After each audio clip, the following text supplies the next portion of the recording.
जय श्री कृष्ण। हरिओम श्री कृष्णम वंदे जगद्गुरु। वाला गीता प्रेमी दर्शको, आप સૌના હૃદયમાં બિરાજમાન પરમાત્માને પ્રણામ। ગીતા સત્સંગમાં આપની પાવન ઉપસ્થિતિને હું વંદન કરી ગીતા જ્ઞાન ગંગાની ચેનલમાં શ્રીમદ ભગવદ્ ગીતા શ્રી કૃષ્ણ અર્જુન સંવાદ ગુજરાતીમાં આપનું હાર્દિક સ્વાગત કરું છું। સૌને મારા જય શ્રી કૃષ્ણ, જય માતાજી, રાધે રાધે। આવો આપણે સૌ સાથે મળી ભગવાનનો જય જયકાર કરીએ। કૃષ્ણ કનૈયા લાલ કી જય, ગીતા ગ્રંથની જય, સનાતન ધર્મની જય। મિત્રો, મારો પ્રયાસ ગમતો હોય ને અંત સુધી ગીતા સત્સંગમાં જોડાઈ રહેવા માંગતા હોય તો ગીતા જ્ઞાન ગંગા ચેનલ જરૂરથી સબસ્ક્રાઇબ કરી લેજો। વાલા મિત્રો, આજનો શ્લોક 9મો અધ્યાય રાજવિદ્યા રાજગુહ્ય યોગ, શ્લોક નંબર 10। મયા દક્ષેણ પ્રકૃતિ શ્રૂયતે સચરાચરમ હેતુનાનેન કૌંતેય જગદ્વી પરિવર્તતે। હે કુંતી પુત્ર, મારી અધ્યક્ષતાને લીધે પ્રકૃતિ જડ ચેતન સહિત સર્વ જગતને ઉત્પન્ન કરે છે અને એક કારણથી જ આ સંસાર ચક્ર ફરે છે। વાલા મિત્રો, ભગવાનના શ્રીમુખથી નીકળેલી દિવ્ય ગીતા વાણી, ગીતા અમૃત આપણે સૌ સાથે મળીને તેને વિસ્તારથી શ્રવણ કરીએ। મયા દક્ષેણ પ્રકૃતિ શ્રૂયતે સચરાચરમ હેતુનાનેન કૌંતેય જગદ્વી પરિવર્તતે। અર્થાત મારાથી સત્તા સ્ફૂર્તિ પ્રાપ્ત કરીને જ પ્રકૃતિ ચર અચર જડ ચેતન વગેરે ભૌતિક સૃષ્ટિને રચે છે। જેવી રીતે બરફનું જામવું, હીટરનું ગરમ થવું, રેલનું આવવું જવું, લિફ્ટનું ચડવું ઉતરવું, હજારો માઇલના અંતરોથી થવાવાળા નાટક વગેરે જોવા, શરીરની અંદરનો ચિત્ર એટલે કે એક્સરે લેવું, અલ્પ સમયમાં મોટામાં મોટો હિસાબ કરવો વગેરે કાર્યો વિવિધ યંત્રો દ્વારા થાય છે। પરંતુ એ બધા જ યંત્રોમાં શક્તિ વીજળીની હોય છે। વીજળીની શક્તિ વિના તે યંત્રો જાતે કામ કરી શકતા નથી, કેમ કે યંત્રોનું વીજળી વિના કોઈ સામર્થ્ય જ નથી, કોઈ સત્તા જ નથી, કોઈ ઓકાત જ નથી। એવી જ રીતે સંસારમાં જે કંઈ પણ થઈ રહ્યું છે, અર્થાત અનંત બ્રહ્માંડોનું સર્જન, તેનું પાલન, તેનું પોષણ અને તેનો સંહાર, સ્વર્ગ વગેરે લોકોમાં અને નરકોમાં પાપ પુણ્યના ફળના ભોગો, જાત જાતની વિચિત્ર પરિસ્થિતિઓ તથા ઘટનાઓ, જાત જાતની આકૃતિઓ, વેશભૂષા, જાત જાતના સ્વભાવ વગેરે જે કંઈ પણ થઈ રહ્યું છે તે તમામ પ્રકૃતિ દ્વારા થઈ રહ્યું છે। પરંતુ વાસ્તવમાં ભગવાનની અધ્યક્ષતા અર્થાત સત્તા સ્ફૂર્તિથી, ભગવાનની સત્તાથી જ થઈ રહ્યું છે। ભગવાનની સત્તા વિના પ્રકૃતિના વિચિત્ર કામો કે સામાન્ય કામો કરી શકતી જ નથી, કારણ કે ભગવાન વિના પ્રકૃતિમાં એવું અલગ સ્વતંત્રતા, એવું અલગ સામર્થ્ય જ નથી, અલગ સત્તા જ નથી, અલગ હોવાપણું જ નથી જેનાથી તે આવા કામો કરી શકે। તો તાત્પર્ય એ થયું કે જેવી રીતે વીજળીથી વિવિધ પ્રકારની શક્તિ આવે છે, જેને આપણે હોર્સ પાવર કહીએ છીએ, પરંતુ એ યંત્રો દ્વારા જ તે પ્રગટ થાય છે, યંત્રો વિના પણ એ પ્રગટ થઈ શકતી નથી। એવી જ રીતે ભગવાનમાં અનંત શક્તિ છે, પરંતુ એ પ્રકૃતિ દ્વારા જ પ્રગટ થાય છે, પ્રકૃતિ વિના પ્રગટ થતી નથી। તો મિત્રો, સંસારની રચના પ્રકૃતિને લઈને જ ભગવાન કરે છે અને પ્રકૃતિ સંસારની રચના ભગવાનની અધ્યક્ષતામાં કરે છે। અહીં ભગવાન અધ્યક્ષ છે, આ જ કારણથી જગતનું વિવિધ પરિવર્તન થાય છે।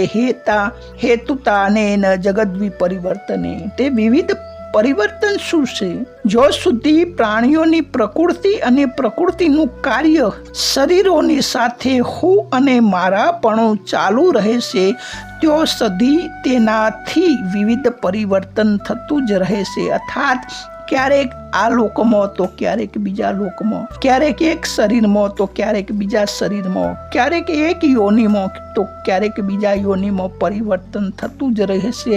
અને શરીરમાં પણ જન્મથી લઈ બાળપણ, યુવાની, વૃદ્ધાવસ્થા અને મૃત્યુ, આ પરિવર્તન સદા ચાલુ છે. તો તાત્પર્ય એ થયું કે ભગવાનની પ્રાપ્તિ વિના અર્થાત ભગવાનમાં પૂર્ણ વિલય વિના પ્રાણીઓ ક્યારેય કોઈ સ્થાયી સ્થિતિ થતા જ નથી. તેમની સ્થાયી સ્થિતિ છે જ નહીં.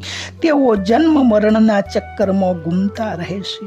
સગળા પ્રાણીઓ ભગવાનમાં સ્થિત હોવાથી ભગવાનને પ્રાપ્ત જરૂર કરે છે, પરંતુ ક્યારે કે જ્યારે તેઓ પોતાને ભગવાનમાં ન માનીને પ્રકૃતિમાં પોતાને માની લેશે, અર્થાત પ્રકૃતિના કાર્યની સાથે હું અને મારાપણાનો સંબંધ માની લેવાથી તેઓ પ્રકૃતિને પ્રાપ્ત થઈ જાય છે. અને પછી ભગવાનની અધ્યક્ષતામાં પ્રકૃતિ તેઓના શરીરો ઉત્પન્ન કરે છે અને લીન કરતી રહેશે. વાસ્તવમાં જો જોવામાં આવે તો પ્રાણીઓને ઉત્પન્ન અને લીન કરવાની શક્તિ પ્રકૃતિમાં નથી, કારણ કે તે જડ છે. અપરા પ્રકૃતિ કહેવાય છે. અષ્ટધા અપરા પ્રકૃતિ. અને જીવ પણ સ્વયં જન્મતો મરતો નથી, કેમ કે તે પરમાત્માનો અંશ છે. મમ વંશે જીવ લોકે જીવભૂતે સનાતન હોવાથી તે અવિનાશી છે, ચેતન છે, નિર્વિકાર છે.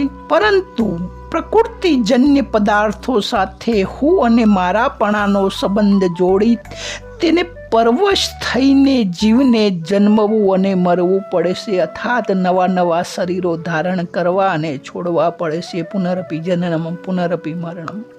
તો જગત માત્રની ઉત્પત્તિ, સ્થિતિ અને પ્રલયની જે ક્રિયા થાય છે તે પ્રકૃતિથી જ થાય છે, પ્રકૃતિમાં જ થાય છે અને પ્રકૃતિની જ થાય છે. પરંતુ એ પ્રકૃતિને પરમાત્માથી સત્તા સ્ફૂર્તિ મળવા છતાં પણ પરમાત્મામાં કર્તૃત્વ નથી, એટલે કે પરમાત્મામાં કર્તાપણાનો ભાવ નથી, કે પરમાત્મા નથી લાગતું પરમાત્માને કે હું કરું છું, હું ભાવ નથી હોતો. આ એમની સ્વાભાવિક ક્રિયા છે. જેવી રીતે સૂર્યના પ્રકાશમાં બધા જ પ્રાણીઓ પોતપોતાના કર્મ કરે છે, પછી તેમના કાર્યો વિહિત હોય અથવા નિષિદ્ધ હોય, એટલે કે સારા પણ હોય અને ખોટા પણ હોય, બધી જાતની ક્રિયાઓ થાય છે. અને એ કર્મો અનુસાર પ્રાણીઓ અનુકૂળ અને પ્રતિકૂળ પરિસ્થિતિનો અનુભવ કરે છે, તેનું ફળ ભોગવે છે. કોઈ સુખી થાય છે તો કોઈ દુઃખી થાય છે, કોઈ ઊંચો થાય છે, કોઈ નીચો થાય છે, કોઈ આ લોકમાં જાય છે, કોઈ પરલોકમાં જાય છે, કોઈ એક વર્ણાશ્રમમાં જાય છે, કોઈ બીજા વર્ણાશ્રમ વગેરે જાત જાતનું પરિવર્તન થાય છે. પરંતુ સૂર્યને એના હંગાથી કોઈ લેવા દેવા નથી. હા, સૂર્યના કારણે પ્રાણી માત્રનું જીવન જરૂર છે. સૂર્ય અને એને પ્રકાશ જેમ છે તેમનો તેમ રહે છે. તેમના સિવાય પ્રાણી માત્રનું જીવન શક્ય નથી. આ સાચી વાત છે. પરંતુ સાથે સાથે એના સાથે સૂર્ય અને સૂર્યના પ્રકાશને કોઈ જ લેવા દેવા નથી. તેવી જ રીતે સંસારમાં વિવિધ પ્રકારનું પરિવર્તન થઈ રહ્યું છે, પરંતુ પરમાત્મા અને એમનો અંશ જીવાત્મા જેઓને તેવો જ રહેશે. વાસ્તવમાં પોતાના સ્વરૂપમાં કિંચિત પણ પરિવર્તન નથી, અર્થાત સ્વસ્વરૂપમાં કોઈ પરિવર્તન નથી, ચાહે પરમાત્માનું હોય ચાહે આત્માનું હોય. થયું નથી, થશે પણ નહીં અને થઈ શકે પણ નહીં. તો પરિવર્તન કયો થાય છે? તો કેવળ પરિવર્તનશીલ પદાર્થમાં સંસારની સાથે પોતાનો સંબંધ માનવાથી, તાદાત્મ્ય એટલે કે પોતાને સંસાર સાથે જોડી રાખવાથી, મમતા અને કામના કરવાથી સંસારના પરિવર્તન સાથે સાથે એ પોતાનામાં થઈ રહેલું પરિવર્તનનું પ્રતીતિ કરે છે અને પ્રતીતિ સાથે જોડાઈ જાય છે કે મારું પરિવર્તન થાય છે. જે ભગવાનની અધ્યક્ષતામાં તમામ પરિવર્તન થાય છે તેની સાથે પ્રાણી પોતાની વાસ્તવિક એકતા માની લે છે, જે સતઃ સિદ્ધ છે. તો ભગવાનની સાથે જેનો વાસ્તવિક પ્રેમ છે તે આપમેળે પ્રગટ થઈ જાય છે. તો મિત્રો, ટૂંકમાં જોઈએ કે ભગવાનની સત્તા સ્ફૂર્તિ મેળવીને જ પ્રકૃતિ આ સચરાચર સંપૂર્ણ પ્રાણીઓની રચના કરે છે, અર્થાત બધું પરિવર્તન પ્રકૃતિમાં જ થાય છે, ભગવાનમાં થતું નથી. અને જ્યાં સુધી પ્રાણીઓનો પ્રકૃતિ સાથે સંબંધ રહે છે ત્યાં સુધી પ્રકૃતિની પરવશતાના કારણે તેમનામાં વિવિધ પ્રકારનું પરિવર્તન ચાલુ જ રહેશે, થતું જ રહેશે, અર્થાત તેમની ક્યાંય પણ સ્થાયી સ્થિતિ નહીં હોય, ફરતું રહેવું પડશે. જન્મ મરણનું ચક્ર અટકશે નહીં, ભટક્યા કરવું પડશે. તો પ્રકૃતિ તો પરમાત્માને આધીન રહી સંપૂર્ણ સૃષ્ટિની રચના કરે છે, પરંતુ જીવ પ્રકૃતિને આધીન થઈ જન્મ મરણના ચક્કરમાં ભટકે છે. અર્થાત પરમાત્મા તો સ્વતંત્ર છે, પરંતુ તેમનો અંશ જીવાત્મા સુખની ઈચ્છાના કારણે પ્રકૃતિને પરવશ છે, પરતંત્ર છે. તત્વથી જોઈએ તો ભગવાન શક્તિમાન એટલે અધિષ્ઠાન અને પ્રકૃતિ એની શક્તિ એટલે સ્ફુરણું હોવા છતાં પણ મનુષ્યને સમજાવવાની દ્રષ્ટિથી ભગવાન કહે છે કે સૃષ્ટિની રચનામાં પ્રકૃતિનો મુખ્ય હાથ હોય છે, પરંતુ વાસ્તવમાં પ્રકૃતિની પોતાની ખુદની સત્તા જ નથી, પોતાની સ્વતંત્રતા સત્તા જ નથી કર્મોની પણ સ્વતંત્ર સત્તા. તો પછી કઈ રીતે પ્રકૃતિનો હાથ કહેવાય? જો ભગવાન અને એમની પ્રકૃતિને અલગ અલગ જોઈએ તો સંસારનું ઉપાદાન કારણ પ્રકૃતિ છે અને નિમિત્ત કારણ ભગવાન છે. કેમ કે સંસાર રૂપમાં ભગવાન આકાર નથી લેતા, બલકી પ્રકૃતિ આકાર લેશે. પરંતુ ભગવાન અને એમની પ્રકૃતિને જો એક જોઈએ, અભિન્ન જોઈએ, તો ખરેખર ભગવાન સંસારના અભિન્ન નિમિત્તોપાદાન કારણ છે.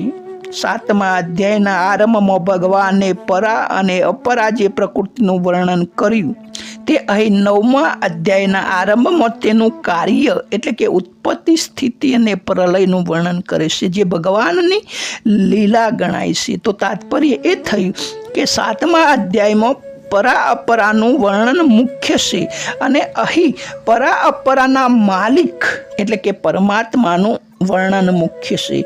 તો આ અધ્યાયમાં ભગવાનની લીલા, પ્રભાવ અને એમનું ઐશ્વર્ય એટલે વિશેષતાનું વર્ણન, વિસ્તૃત વર્ણન કરવામાં આવ્યું છે, જેથી સાધકનો ભગવાનમાં પ્રેમ થઈ જાય અને તે મુક્તિથી વંચિત ન રહી જાય. આ જ ભાવ છે ભગવાનનો. તો મિત્રો, આગળના શ્લોકમાં ફરીથી મળીશું. ત્યાં સુધી સૌને જય શ્રી કૃષ્ણ, જય માતાજી, રાધે રાધે.